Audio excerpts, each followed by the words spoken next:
Welcome or welcome back to Pewdiepie. I'm Zui and I hope you enjoyed today's video. But before we get right into it, I'm obligated to remind you to click either the like or dislike button, commenting something down below, and of course sharing the video so more people can see and enjoy it. This is very important as it helps with the YouTube algorithm. I want you to know that your help is greatly appreciated. If you have any suggestions or ideas for a story, my Discord link is in my link tree that is down in the description, as well as my Patreon and Ko-fi for any donations you may want to send my way. Every cent counts. Anyways, I hope you enjoyed today's video. Your life couldn't have been better. You had aced your pro hero classification test in your final year of high school, and you had quickly risen into the top 30 of the Japanese pro hero scene. Things got only better from there.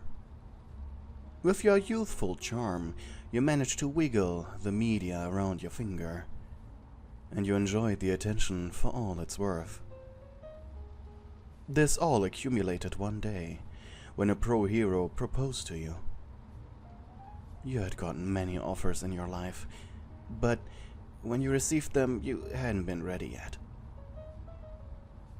Since you are ready now, you grabbed the opportunity with both hands. By now, you were happily married for 5 years. You couldn't have been happier. And today was a special occasion. Having planned a marvelous dinner date within the center of the Tatooine district. You had put out your reservation weeks in advance. You were giddy, bouncing up and down in the limousine, until your husband took your hand to calm you down. He joked about how childishly excited you were for what he thought would be a normal candlelight dinner in a fancy pants restaurant. Oh, if only he knew the reason for this. You considered telling him now. No, it had to be later. Your husband, Bakugou, graciously opened the door for you.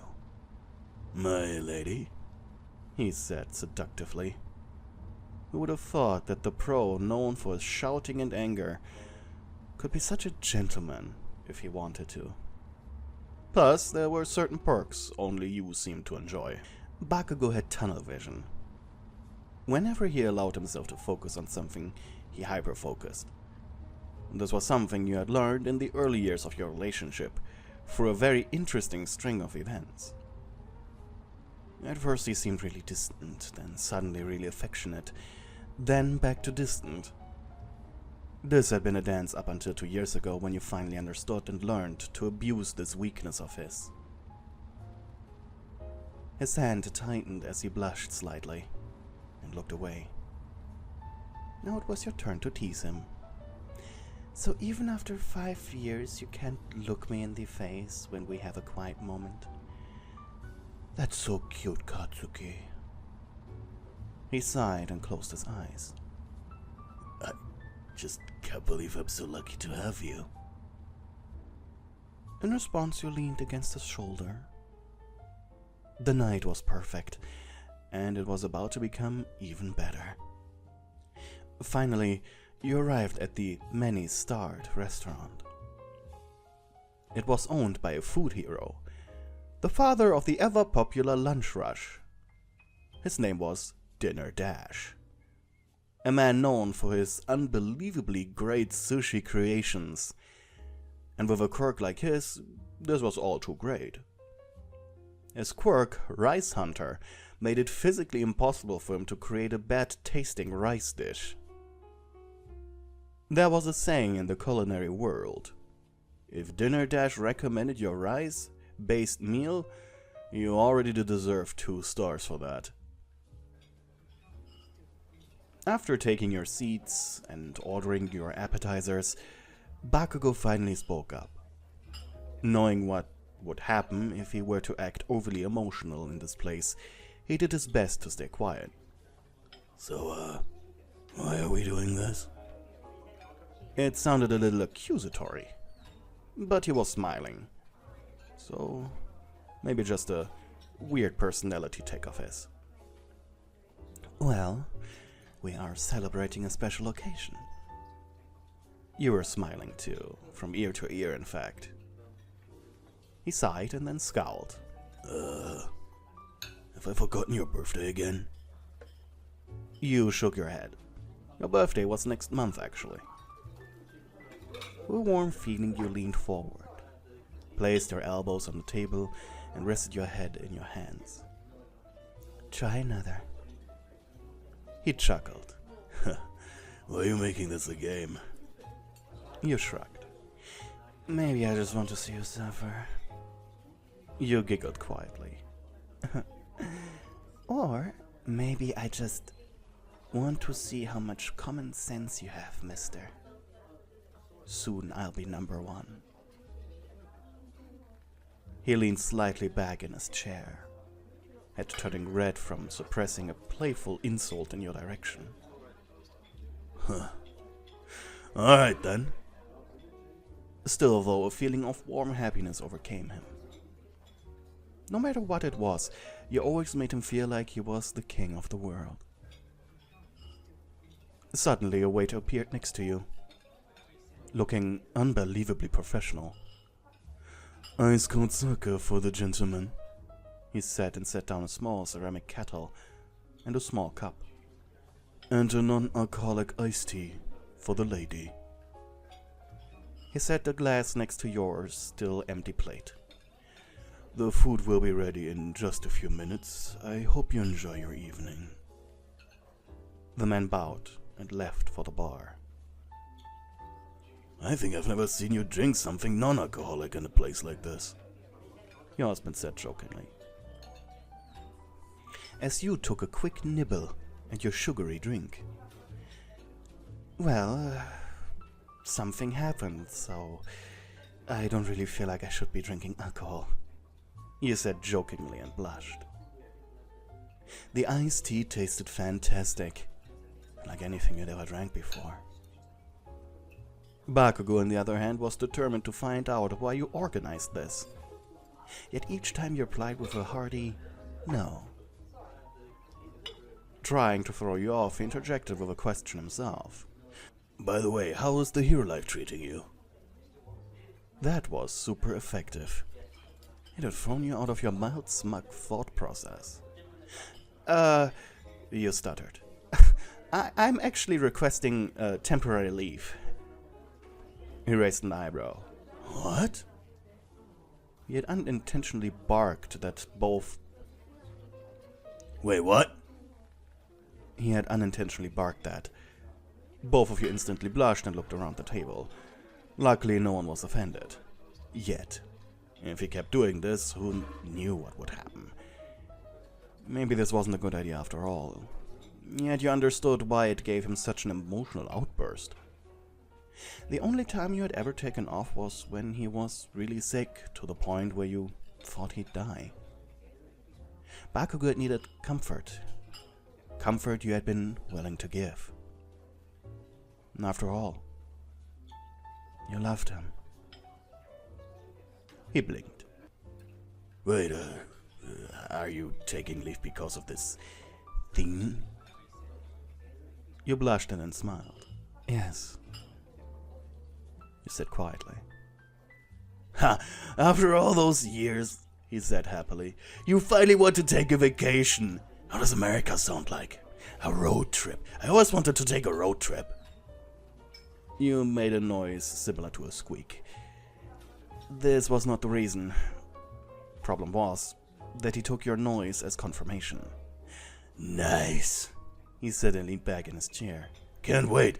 I always wanted to take a road trip with you through American countryside.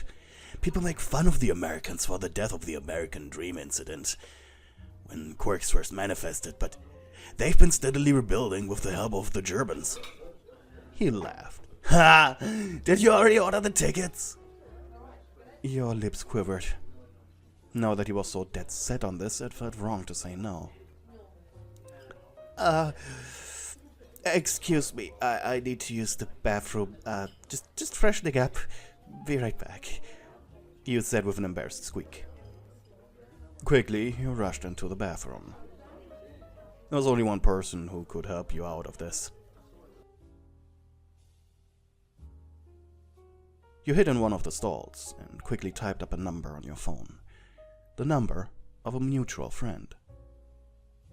Hello? Answered Eijiro Kirishima. Hey, you said helplessly. Kirishima smiled, but you couldn't see it. Hey, how's he taking the news? Haven't told him yet. Oof, was his sarcastic reply. Then why did you call me? It's not like it's mine. You bit your lower lip. He thinks we're going on vacation. You explained the situation with as little words as possible. Eijiro was surprised. Man, it's Bakugou, right? Always thinking about stuff he'd like.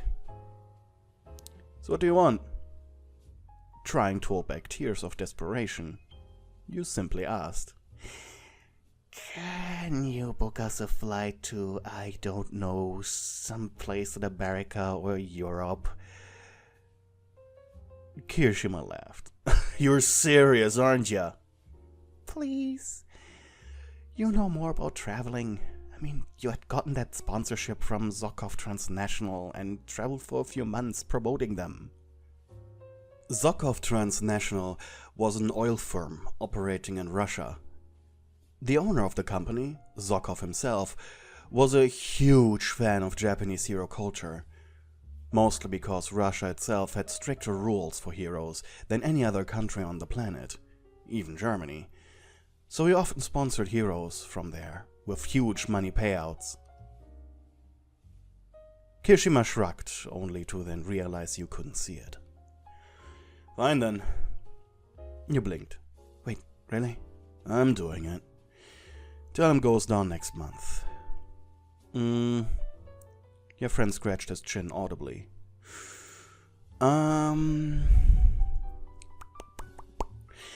Say the flight will start at the Tokyo airport. That's the one where we'll probably get tickets. And your end goal will be... I still have a favor open there. Could probably work there. He tapped his foot on the ground. Yeah, that will work perfectly. He made a dramatic pause. You two will be going on a road trip through the English countryside. It's pretty calm, so it won't affect you negatively, and still a road trip, so he'll enjoy it regardless. I knew a few people in England where you can stay at night. It's a hotel chain. Owner is a friend of mine. Enjoy. You sighed in relief. You're a lifesaver. Just one more question, he said before you could hang up. You think he'd even go with you after he hears the news? It's fine. I'm still early. Kirishima nodded. Okay then. Talk to you later. With a coquette smile, you returned to your table. By now the appetizer in form of miso soup had arrived. Welcome back. I ordered the salmon sushi for you. It's your favorite, isn't it? You smiled. He did listen when you talked about sushi. Yeah, just a slight emergency. So, where are we going? He said after both of you had taken a few spoonfuls of the delicious miso soup. Next month we drive to the Tokyo airport, and the goal is England. Bakugou gave you a dumb smile. Lovely. Can't wait. You closed your eyes for a moment. Now you needed to think. It wasn't until desserts that Bakugou spoke up again. Are you okay? He asked. Yeah, you said, blushing. You've been quiet. Is something wrong? Well, outside of the road trip, I have other news too, you said. Huh? Tell me. You bit your lower lip. Well, I was hoping you'd not get behind the travel plan. Lies. Lies, you thought. So I could tell you the bigger news first, so there's more excitement for that. Why were you such a great liar?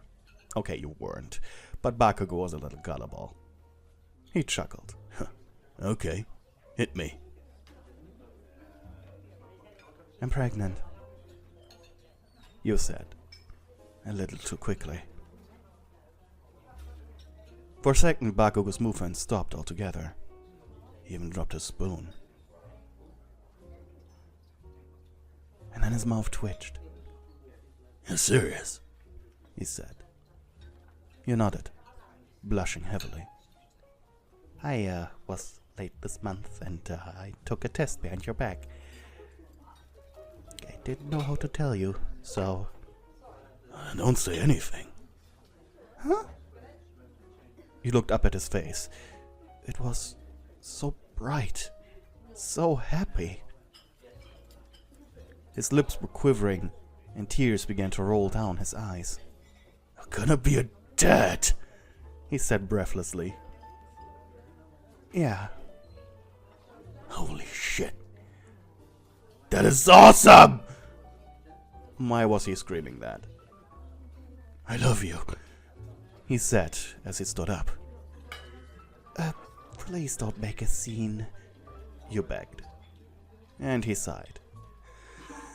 I just wanted to give us a toast. You looked around in embarrassment. A couple of people were already looking. No, it's fine. Please don't. Okay then. Just let me do one thing, he replied. He proceeded to walk up next to you, kneel down to be on eye level with you. You are filling my life with so much happiness. And I know I already said that once, but you still do.